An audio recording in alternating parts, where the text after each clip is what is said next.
It's Monday, February 2nd, 2026, and this is episode 352 of You Can Bet on That.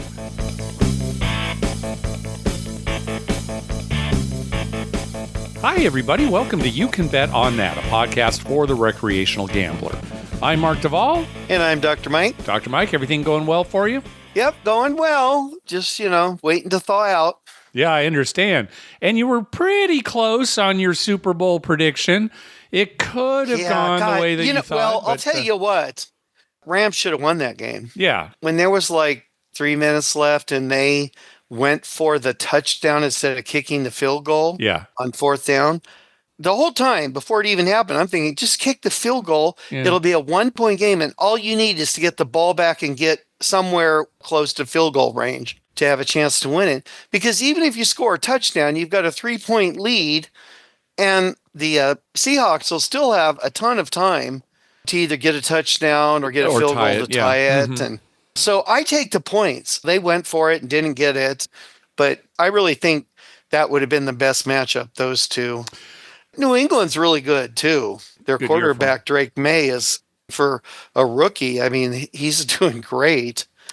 So I'm happy with the results. All right. Well, enjoy the Super Bowl, everybody. I think this will probably be the last time we mention it here. I don't have any more to say about it. So it should be pretty close, I think. Yeah, I hope so. You always want a close game. If it's a blowout, that means Seattle won. And if it's close, either one of them could win it. Well, we got an email from listener Ken. He traveled to Glasgow, Scotland, and stopped by a couple of casinos while he was there. So let me read some of this email. My first stop was Genting Casino, which was fine. It definitely had a small venue feel to it, a few card tables, electronic games, and single or double zero roulette, neither of which I won at. After my fourth losing spin, I was complaining that it was a shame that there were no remaining craps tables in the UK. My dealer said, not to send business to a competitor, but I've heard that another place in town does have a craps table. He was correct, and I found it. The casino is called Grosvenor in Merchant City. They play every Thursday and Sunday night at 11 p.m. That's interesting. That they would start kind of that late on Thursday and Sunday? Yeah, Thursday night, 11 o'clock. That's a prime time, Mark. I'm just getting up. It's a £5 minimum. The horn numbers pay higher odds than American tables, and they didn't differentiate between place and buy bets. Yeah, in the past, the craps tables that have been in the UK have better payouts for some of the bets. Let me go over them. He sent us a picture of the table that he played at. So here's some differences. Placing the 4 or 10 pays 9.5 to 5 instead of 9 to 5. Hard 6 or 8 pays 9.5 to 1 instead of 9 to 1. Hard 4 or 10 pays 7.5 to 1 instead of 7 to 1. Betting on the 2 or 12 pays 33 to 1 instead of 30 to 1, which is the highest you can find in America. And 33 to 1 also applies to hopping any of the hardway bets. So any pair hop bet pays 33 to 1. Nice. Betting the 3 or 11 pays 16 to 1 instead of 15 to 1. And again, that would apply to non-paired hop bets as well. And any craps pays 7.5 to 1 instead of 7 to 1. So all it would take is just one table here in America. Wouldn't it be nice if, just said, hey, we have UK rules? Yeah. Well, obviously that casino in the UK is not going out of business, and they don't mind making a little better. Yeah, they're making better business decisions, apparently, because they're not going out of business like all the casinos here in the United States. In the United States, yeah. All right, continuing on with Ken's email here. Read into this what you will, but I found it amusing that, 1, the national animal of Scotland is the unicorn, and I seem to have discovered one in the form of the only craps table in all of the UK. 2, the street that I had to walk on to get to the other casino was Hope Street. Oh, there you go. Nice. And 3, the payouts on this table are the best I've ever seen, so it was clearly in my best mathematical interest to at least try. Yeah, I agree with that. Yep. My 100-pound buy-in turned into 200 pounds over the course of just an hour. On my first roll of the night, I hit at least 4 points, several high-paying horn numbers, and lost count of how many throws before I finally 7'd out. Spread the word that craps is back in the UK. Always tip your dealers. And remember that you won't win, but with some hope and luck, you just might. So thank you, Ken, for that. It'd be nice if the casino was on 11 Hope Street. Oh, or 7-Eleven Hope Street. Oh, or yeah, that'd be even better. 7-Eleven Hope Street. Yeah. The stars line up sometimes, Mark. I'm guessing it's not 7-Eleven Hope Street, but let's just assume it is. Yeah. I'm not even going to look it up. No, well, as far as I know, that's what it is. I mean, I don't have any plans to go to Scotland. So I'm going to tell people that. Yeah, it's at 7-Eleven Hope Street. Yeah, Mark, you told me that. I tried to find it, couldn't find it. Well, that's where it is. Yeah, there is no 7-Eleven, Mark. No. You must have missed it. All right, Dr. Mike, you've got a story for us. Yeah, interesting story. I thought listeners might get a kick out of this. So this last weekend was our wedding anniversary. Oh, yeah, a happy anniversary. Yep. I always remember the date because I have a big brick sitting right here in front of me that has my wedding anniversary date on it. It's the replica of the brick that's in the stadium in San Diego. Oh, yeah, right, at Petco Park. Yeah, when they built that, everybody had an opportunity to have an engraved brick put into the bottom level there. And, if you got one, you could also get a duplicate for yourself. Oh, that's good. And it's got your wedding anniversaries. Yeah, I'm looking at it right now. It says Mike and Lynn, January 18th, 2003. So nice. So if you ever got a divorce, and she kicked you out of the house, you could always throw that brick through her window. I'll remember that. Good. Okay. I'm hoping the brick never gets touched. But anyway, it was our anniversary and we thought, well, let's go out to a nice dinner. It's been a while since we were, somewhere a little extra nice. Mm-hmm. So some people in town had told us about this place down in Iowa, Decorah, Iowa. It was called Twin Springs Supper Club. Twin Springs Supper Club. Okay. Supper Club. We're following the GPS says turn here, turn here. Pretty soon we're on like a dirt road out in the middle of the woods. And then all of a sudden there's a big clearing and here's this Twin Springs Supper Club. Oh, nice. Yeah, a really nice place. I mean, we were there at night, but if you were there in the day, it'd be very, very pretty, I'm sure. So we go in, real nice, and we're looking at the menu and there's lumpia as one of the appetizers. Lumpia, like Filipino lumpia? Yep, exactly. Okay. Filipino lumpia. And Lynn and I are looking at each other like, lumpia? That's not something you usually get around here, especially in small towns. Yeah. So I'm like, oh, I got to try this. I got to try it. So the waitress comes. She's very nice. We order. We got the lumpia appetizer and some steaks and a couple of drinks. And anyway, we're having a good time. And I look over and there's a guy wearing, the chef's uniform, and he's talking to a table that's like 2-3 tables from us. Mm-hmm. And I have a bad habit when I'm in a restaurant of listening to other people's conversations. Sure. He's talking pretty loud. And all of a sudden I hear craps, and then I hear bubble craps.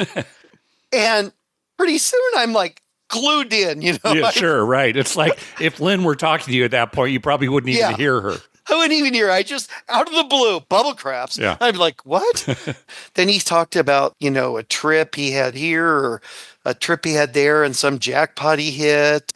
So we kept listening. Finally, he left that table. He went to some other table. He was just going from table to table, talking to people. I thought maybe he knew him, but no, that's just his thing. He likes to come out and meet the guests. So eventually he walked over and he said, hi, is everything good? Are you enjoying it? And I said, yeah, I heard you talking about bubble craps. And he's like, oh gosh, yeah, I talk loud, but he's a huge craps fan, loves it. And where they live there, he has to go to the same places that I go. But he was up in Minnesota somewhere, and he went to one of the casinos there, which they do not have craps, but they do have bubble craps. Yeah. Anyway, he hit a bet on the bubble craps machine, kind of like sharpshooter bet or something. Oh, yeah. So a side bet. A side bet. Yeah. And he won like $5,000 or nice. something. And he was just tickled to death about that. And anyway, he talked to us, Mark, for about an hour and a half. Finally, everyone's out of the restaurant, just us talking to him. The food, his cooking is excellent. Yeah. Any people who live around this area who are listening, if you're ever in Decorah, Iowa, go to the Twin Springs Supper Club. Absolutely great cooking. And is he originally from the Philippines? His parents are. Okay. He grew up in Chicago. Okay. And married a girl who's from Iowa there. Mm-hmm. He was a chef in a nice restaurant in Chicago, and he came back here and opened this place. So that's our new spot. Great. Yeah, it's unusual that you run across a stranger who can talk about craps a lot. Usually it's, oh, yeah, I've seen that, or oh, I've played a couple times. But to run across a serious player, it's unusual. Yeah, and he's talking about all the bets, and Lynn's just sitting there sipping her margarita. She must have had a great anniversary dinner then. Yeah. Lynn's like, I can't escape it. Another nice night out. Thanks, Mike. Yeah. Nothing she can do. Although the food was so good, she was pretty happy. All right, good. Interesting story. You never know what's going to happen. Yep. All right, Dr. Mike, you ready for another blind ranking? Oh, boy. Am I ready? Give it to me. Yeah, we got this from listener Nick, and this one's a little different. Okay. Instead of ordering these things 1 through 5, you're going to put each one of these things into one of 5 categories. So let me explain a little bit more here. You're going to pick from a list of, let's just call them celebrities. That's the best way to put it. Dead or alive. Some of these celebrities are dead, some are alive. And the list that he provided, I can't narrow it down anymore. It's just celebrities, okay? Okay. And you're going to put these celebrities, only one celebrity in each one of these categories. Here are the 5 categories. Who would you like to shoot craps with? Who would you like to go on a drive with? Okay. Who would you like to invite to dinner at your house? Okay. Who would you like to work as another teacher at your school? Okay. And who would you like to spend a day with at the beach? Oh, wow. So each name that I give you, you're going to have to put that person in one of those. So once again, to shoot craps with. All right, I'm going to write this down, otherwise I'll forget. Yep. Craps. To go on a drive with. A drive. To invite to dinner at your house. Dinner. To work as another teacher at your school. Teacher, okay. And to spend a day at the beach with. Yes. Yes. Okay. All right. You got them all written down? Here we go. Yeah. Joe Montana. Well, I've met Joe Montana. Come on. Yeah. He signed a football for me. I met him and Ronnie Lott. Lynn was actually with me when we met him. He was very nice, very charming. We were talking to him. He kept teasing Ronnie Lott, and Lynn looked at him and said, "Hey, cut the guy some slack. He cut his finger off so he could play in the game." And they both laughed really hard about that. Oh, that's great. I think they were kind of surprised that this, lady knew so much about football. I'll tell you what, for Joe Montana, I'm going to say I'd like him to be a teacher at our school. Okay. He had that kind of personality, where you could just talk to him. He'd be great with the kids, I'm sure. Okay. Next, Anne Margaret. Ooh, Anne Margaret. Well, I hate to say this, that I'd like to spend a day at the beach. Yeah, okay, big surprise. Sitting here laughing, thinking, why are you hemming and hawing? I know where that's going. All right. Yeah, I do. I'm going to have to somehow not let Lynn listen to this. Yeah. Now, here's the funny thing, Mark. I've met Anne Margaret. Come on. I did in Florida at Disney World. Oh, my God. She was on Regis and Kelly. Oh, yeah. Your brother was working for Disney at the time. Yeah. And my brother was working. We were down there. I met her and, the boxer. Can't think of his name. They were the guests on the show that day. Anyway, that woman is ageless. She looks as good now as she ever did. Yeah. Well, you've met the next person. Okay. Bob Newhart. Met Bob Newhart, had a chat with him backstage after one of his concerts. All right. So your choices left are shoot craps with, go on a drive with, or dinner at your house. Definitely dinner at my house. Yeah, I figured that'd be it. Yeah. I am a huge Bob Newhart fan. Yep. All right. You got 2 categories left then. Play craps with, go on a drive with. Next, John F. Kennedy. Oh, God. See, now this is the thing. I don't know. Well, it'd be a drive. Yeah, I figured it'd probably be a drive. JFK. Yeah, and again, I randomized all these names, put them in a random order here. So, okay, very good. John F. Kennedy for going to drive. So who am I going to play craps with? Well, here's another twist that Nick provided. I'm going to give you 2 names now, and you can pick from either one to play craps with. Thank you, Nick. Okay? I like this. Your choices to play craps with are Clint Eastwood or Bud Abbott. Oh, God. That is rough. I think I know who I'd pick, but I would love to talk with Clint Eastwood, but I think I'd love to play craps with Bud Abbott. Exactly. Yeah. It'd be fun to talk to Clint, but Bud Abbott at the craps table? Come on. Yeah. Clint might be a little too intimidating on the shooters. It's true. But hey, Abbott and Costello, they've got some bit about craps. Yeah. That they do. They even had it on their show. So yeah. All right. Oh, he'd be hilarious to talk to. Yeah. All right. I think you did great on this one. Who do you want to shoot craps with? Bud Abbott. Would you like to go on a drive with? John F. Kennedy. Who would you invite to dinner at your house? Bob Newhart. Who would you like to work as another teacher at your school? Joe Montana. And who would you like to spend a day with at the beach? Ann Margaret. Good for you, Dr. Mike. Yep. I think that worked out perfect. That was very good. Yes. Would you switch any? Well, I could switch Bob Newhart and JFK. Okay, sure, that makes sense. That's kind of the same kind of thing. Yeah. And have dinner with him because I basically just would love talking to him. Yeah, okay, so that's kind of the same. Yeah. All right, so thanks for that blind ranking, Nick. Yeah, that was fun. All right, on the last episode, I mentioned that our contact page is not working. I contacted Libsyn, the company that hosts our podcast. They are aware of the problem, so it's on their end. There is a bug. They're looking into that, so hopefully that'll get fixed soon.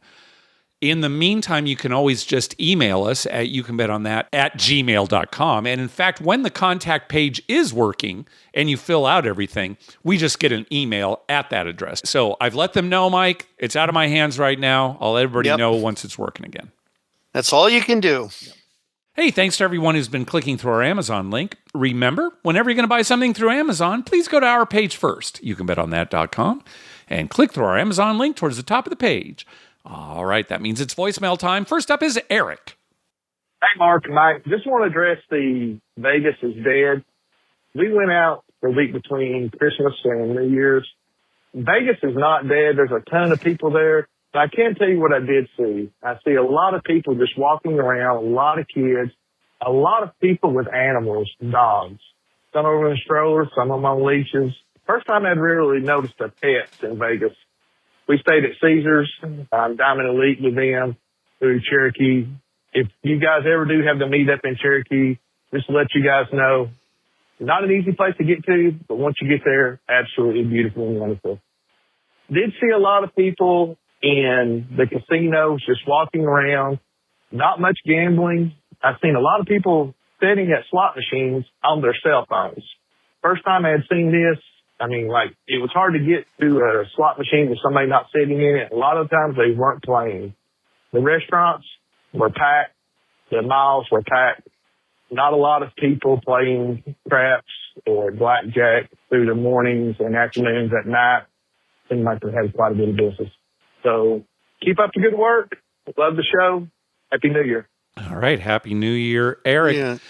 Yeah, Vegas is not dead. It's silly, but interesting take on, what the crowds are doing. Yeah, see, that's the thing. It's not when someone says Vegas is dead, what comes to my mind is there's not many people gambling. I don't think, there's not very many people there. I think they're not gambling. Now, someone else would get that question and think, oh, so nobody's going. I think there's plenty of people who go, I know people who've gone to Vegas and don't gamble. Yeah. They just, it's exciting. They like the shows. They like to walk down the strip. They might put $20 in a slot machine or something, but not big gamblers. Yeah, the emphasis of Las Vegas has shifted away from gambling. And by away from gambling, I'm not saying like they're getting rid of gambling. Gambling is still a huge part of Las Vegas. But yes, you're right. The entertainment, the food, that kind of thing. It has the entertainment, the food. Honestly, if you live like, let's say you live in Iowa or Minnesota and you want in the wintertime to have, a little break or something and you can do that. I mean, Vegas is the perfect place to go, right? It's cold a little in the winter there, but it's not cold like here. And you've got shows and restaurants and there's a lot to do and you're not at home. Right. And that's most of the time what people really need is just a little time away from their normal routine. Exactly. And in fact, Tim Lawson and Vinny Chen's on a recent episode of The Better Life were saying the exact same thing. It's a little bit of an escape, right? So, yeah. Right. He's talking about a lot of pets there, and really, I'm sure he's talking about dogs. That's what you see more and more. That's just in society in general. You see a lot more dogs out in the open. I love dogs, so I love it. People do kind of push the limits on what a service dog is or what a support dog is. Right, big time. Yeah. Remember when my brother saw that guy playing a slot machine with a dog sitting on his shoulder? Yes, like a parrot, except it was a little dog sitting on his shoulder. So most dog owners are great. Some, have to keep in mind that, hey, not everybody is a dog person. And there are people out there who are afraid of dogs. Afraid of dogs, you do have to be careful with that. But yeah, there definitely are more pets out in the open, specifically dogs. Yeah, my younger daughter, before she graduated and went back to San Diego, she was on the basketball team and the girls would come over for dinner like the night before a game or something. And there was one girl who was just terrified of dogs. Yeah. And you know how small ours are, they're very lovable, and there's nothing to be afraid of with those. Right, two. but some childhood trauma or something, you never know what might set it off. She couldn't be in the same room. She'd sit in the kitchen, and we'd have to keep the dogs out. So some people do have that phobia, and some people push the limits. I mean, and when I see someone in a casino with a medium or small-sized dog, doesn't really bother me. Well, it doesn't bother me either. Somebody walked in with a Great Dane, I'd be like, I don't know, if that's the kind of dog that should be in a casino. That would be intimidating to a lot more people. Oh, yeah, for sure. All right, next call. Hello, this is Uncle G calling in from Las Vegas, Nevada. Today is my 17th day of my residency here in Las Vegas. 17? I did take 1 year off from gambling, and I have returned with a vengeance. I wanted to make note of Scranton, which you guys mentioned on your last podcast. Scranton is a rather cold, difficult place right now this time of the year. Perhaps Coach Fav can weigh in on that. I know he runs a podcast out of Pennsylvania, the Pittsburgh area. And conditions on this trip have warmed dramatically since my last trip here. Today I was playing blackjack at New York, New York. It was a $10 table. Blackjack paid $3.2, and they offered surrender.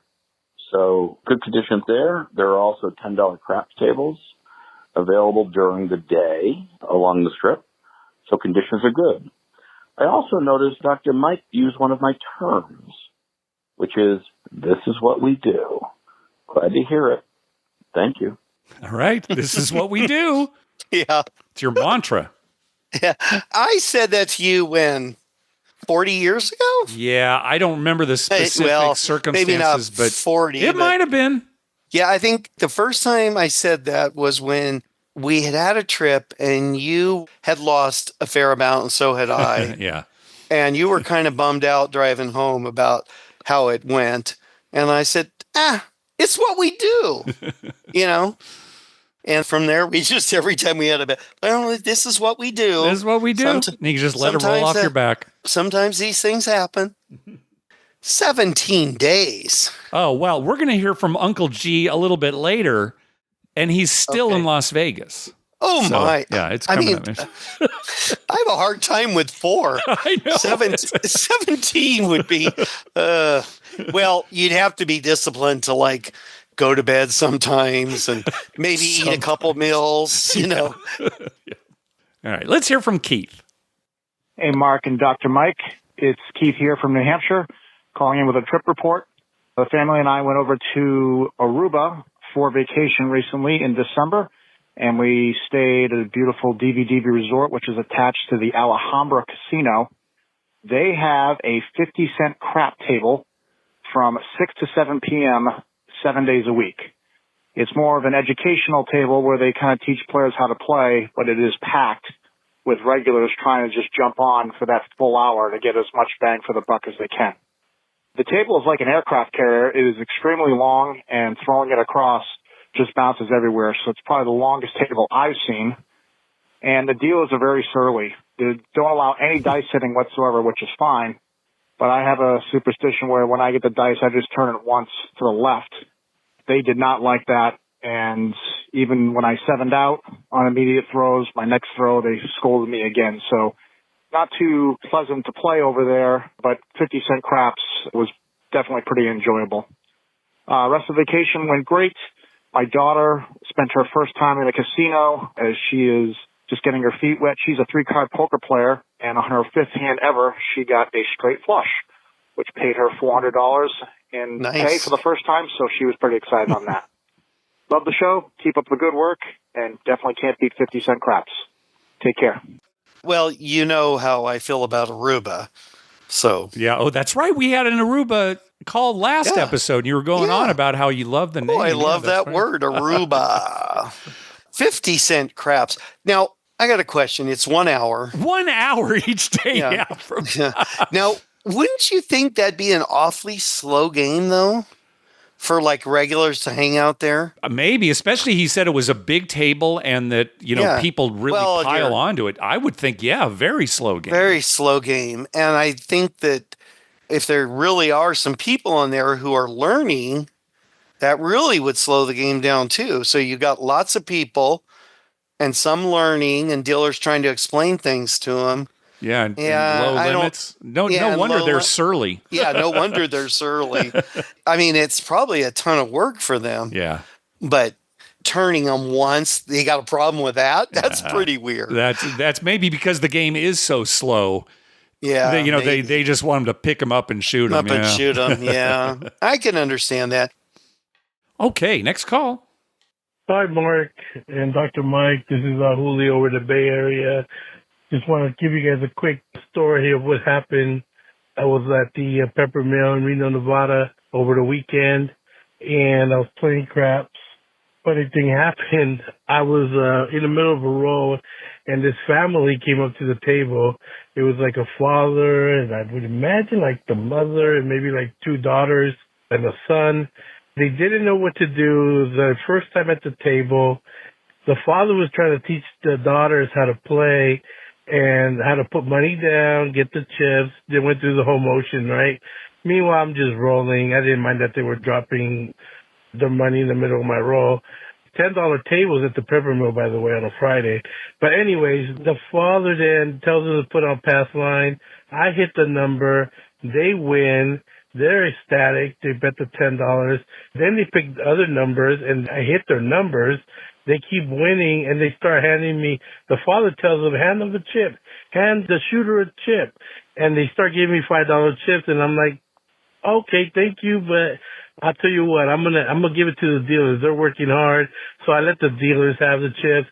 And then going forward, every number I made, they start giving me $5 chips. Like, they're winning $10, but they're giving me $5 chips. So I finally crapped out. We go around the table. When it gets to them, their father says, pass the dice to that gentleman.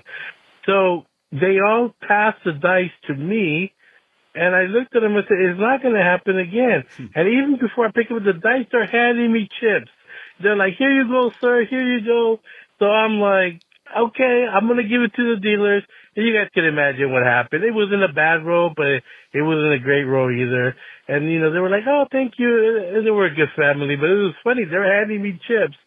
I guess I should have kept the chips and I would have made money. But anyways, I just thought it was funny. I've never had that happen to me before.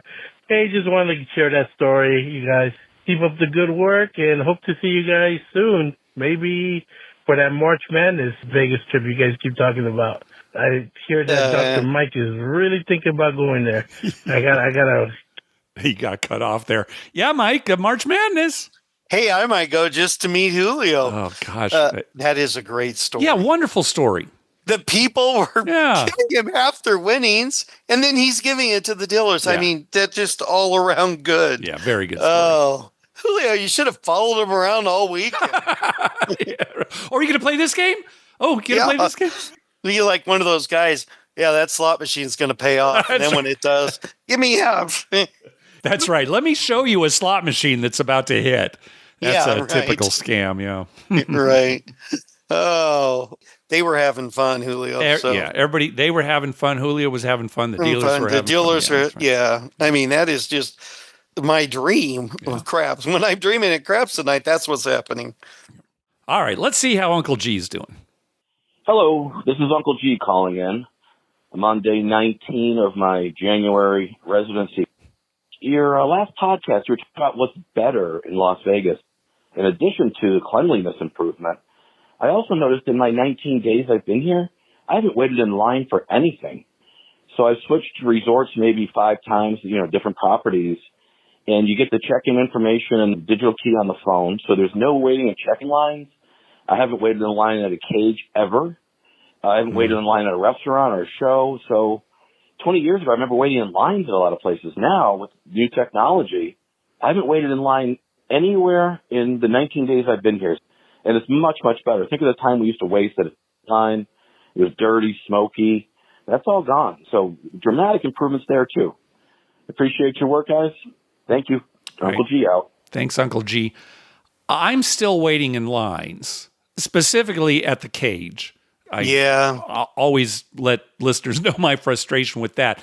But Mike, he's saying that it's better now than it used to be. Have you found that to be true? The line situation? Yeah, better now than when we were going 20, 30 years ago? Well, I don't know. We didn't stand in that many lines that I can remember. Yeah, I'm trying to think that it's better. I'm certainly not seeing no lines, at least when I go. Right. And I do hate standing in lines. Well, you know what? Buffets, when every casino had a buffet and coffee shop and this and that, there were lines. I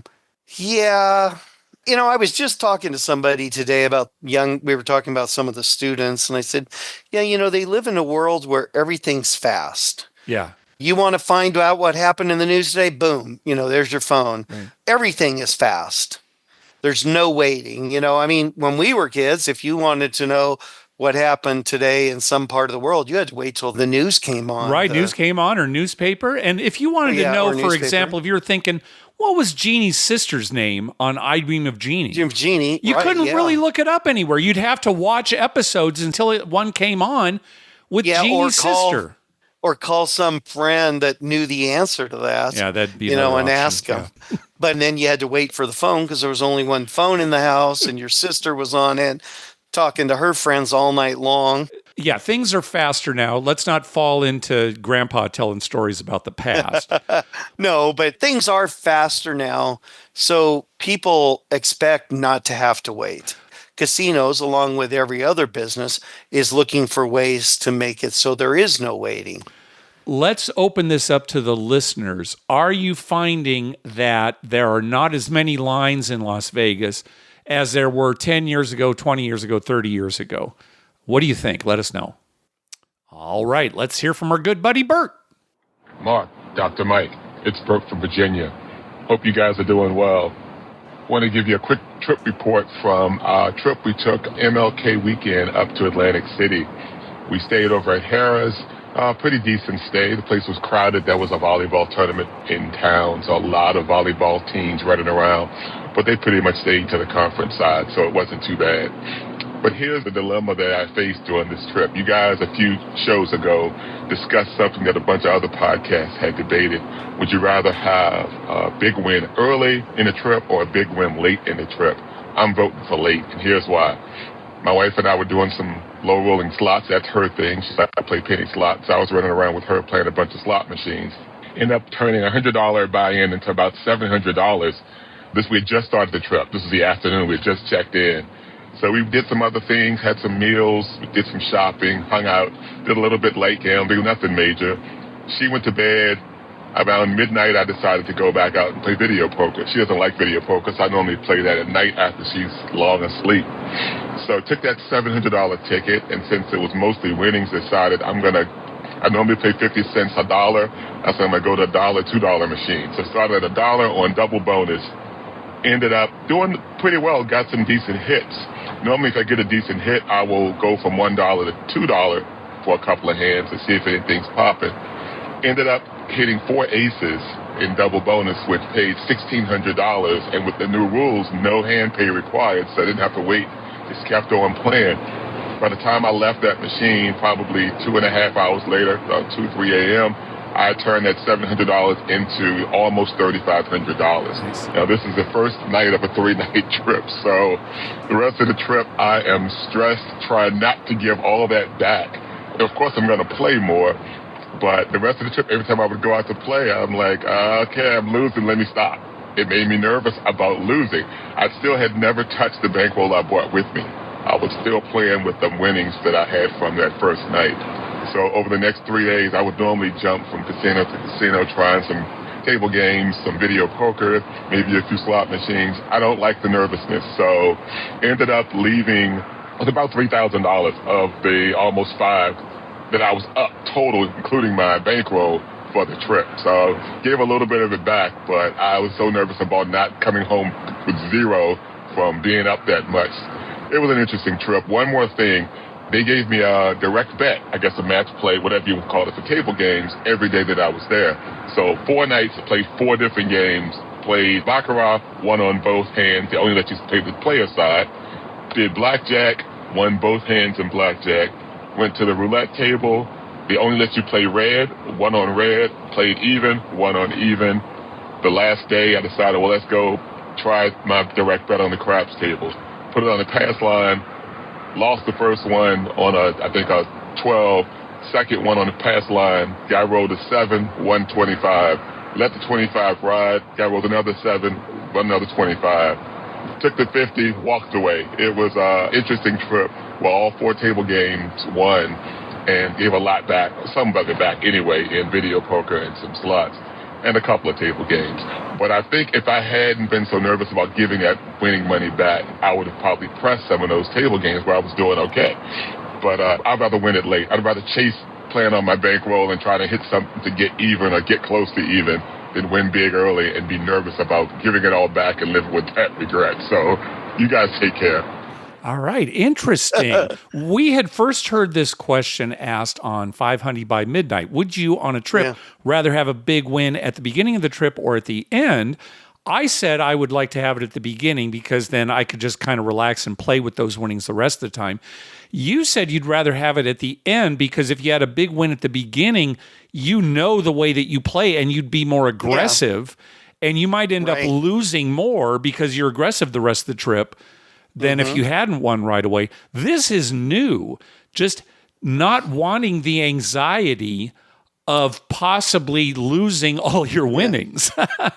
This turned out to be a pretty interesting question. I thought everybody would have said a win at the beginning, and I got schooled. The best scenario, I think, is a slight win for the first, let's say you're going to be there 4 days, for the first 3 days, every day. Well, I was 100 ahead today. I was a little ahead today. Small wins, okay. Nothing, or small losses even. Nothing too crazy. And then on the last day, you hit a good craps hand or you hit a payout at a slot machine. And it's like, well, we only have another hour and a half till we have to go to the airport. So you do something else and you take that money home with you. I think that is the best scenario. You're saying small wins or losses each day will keep you playing the same, or it's more likely to have you play the same as you normally do throughout the trip. You're not thinking, oh, free money, I'm going to bet more, or, oh, I'm stuck $2,000, I got to bet more. Yeah. Right. You're not in that mindset of, I got to get that money back, or I've got this extra money, let's go for it. Yeah. You know, you're just kind of like, okay, well, I'm just going to continue with what I'm doing. It's working out okay. I lost a little or I won a little. It keeps you centered, I guess. Yeah. And then that last day, hopefully, if you have a big win, you can take some money home. Yeah, it could go the other way too. You get little losses, and then the night before you leave, you get wiped out. But then the good part about that is, if there's a good part, if you want to look at the sunny side, you're not going to dig anymore. Right. Well, congratulations on the winning trip, Bert. Yep. It sounds like they had a lot of fun. Yeah. We are recording this episode extra early because I'm going to be traveling up to Seattle for our good friend Mike James' retirement party. So if you did not hear your call on the episode, that's why. I will get caught up with everything when I return from the trip, and that might include emails that I haven't responded to, that kind of thing. And the next episode, I should be all caught up. Yeah, maybe we'll have a little longer one too next time. So that will do it for this episode. We want to thank some people for some recurring donations. From Brian and Sarah, from Josh, from the guys over at Crap Vegas, from Brian Dancer, and from the International Brotherhood of Gobbling Donkeys. Thank you very much for those recurring donations. You can buy merchandise for You Can Bet on That and for the Better Life at bettermerch.com. That's BETTOR merch.com. You'll find a link for that at the top of our webpage. Also on our webpage, you'll find a list of all the gambling-related shows coming up on American television in the next 2 weeks at youcanbetonthat.com/TV-listings. If you're looking for a movie to watch, check out our list of gambling-related movies at youcanbetonthat.com/movies. We'd love to hear from you. Call our voicemail hotline at 951-292-4377. That's 951-2-WAGERS. 9512-WAGERS. Or you can email us at youcanbetonThat@gmail.com. We're also on Twitter at youcanbetonThat and on Facebook at facebook.com/youcanbetonThat. Dr. Mike? Well, Mark, first off, if you want a movie to watch, you just watch Armageddon. That's all right. Yeah, you mentioned that's all I'll time. say on that. Okay, thank you for only saying that. Next. Next, I have a question for you. All right. What do you think that I am excited about in the sports world at this very moment? Olympics? Exactly. Okay. Olympics is coming up. Yeah. I am craving to watch some curling. I fall asleep to curling during the Olympics. Yeah. I love curling. There are curling leagues around here. I haven't really looked into joining or doing anything like that, but it's just kind of a fun game. I love to watch it. I don't know what it is. I also love baseball, and a lot of people, baseball's so boring. Slow, right? so boring. Yeah. No, I know what you mean. After the Olympics, I'm not even thinking Super Bowl or Final Four in basketball or something. I'm thinking Olympics and then baseball starting. Yeah. And the Winter Olympics are fun. You know, I love the alpine skiing events. Mm-hmm. I love curling. I love the hockey games. I even sometimes like the ice skating.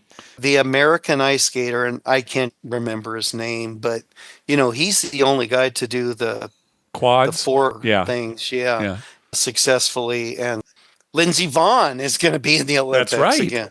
You know, after getting hurt and not competing for a while and all this and that. And there she is right back. And you can't tell me that anybody would not like watching the luge. Oh, gosh. Or the skeleton. Or the skeleton. Yeah. Mm-hmm. This is the scariest thing in the world. For me, that and maybe the ski jumping too. Yeah. I can't imagine being up in the air that high on those skis. Well, and remember the agony of defeat, the old, wide world of sports. That was the agony of defeat. The guy goes off the side and hits the wall. And Yep. And for anyone out there, if you've never been to an Olympics, if you ever have the opportunity, if it's ever somewhere near you that you can go to an Olympics. It is so much fun. Yeah, you went when they were in Los Angeles in Summer 1984. One of the greatest sports moments of my life is the walk race in the 1984 Olympics. I was in the Coliseum there for track and field, but just happened to be the finals of the longest walk race. I mean, the excitement was just unbelievable, and you got 101,000 people in that stadium, and the temperature was like 100. But the best part about it was, the most exciting thing was, after the race had ended and they had actually pulled up all the markers around the track and everything, here comes this one guy from some small country in South America. I can't remember which one it was. It was one of the smaller little countries. He was the last one to finish that race, but he finished in all that heat. So he comes into the stadium, and they've already taken down all the little markers that guide them where they're supposed to go. And so he walks around the stadium, and 101,000 people stood up and cheered the whole time he walked around. Yeah. I'll never forget that in my life. It was absolutely amazing. I read an article about him afterwards. He didn't even have shoes. I mean, the right kind of shoes. He was wearing dress shoes. Oh, gosh. Like you'd wear to church. And he walked that marathon walk race. And I mean, he got a bigger cheer than the winners got. How he finished, I have no idea. I mean, I couldn't have walked. Even then, I was young. I couldn't have probably walked half that race without dying of heat exhaustion. Yeah. So, yeah, go to an Olympics if you ever have a chance and watch it on TV. All right. Well, thanks for listening, everybody. We'll talk again in 2 weeks. Good night.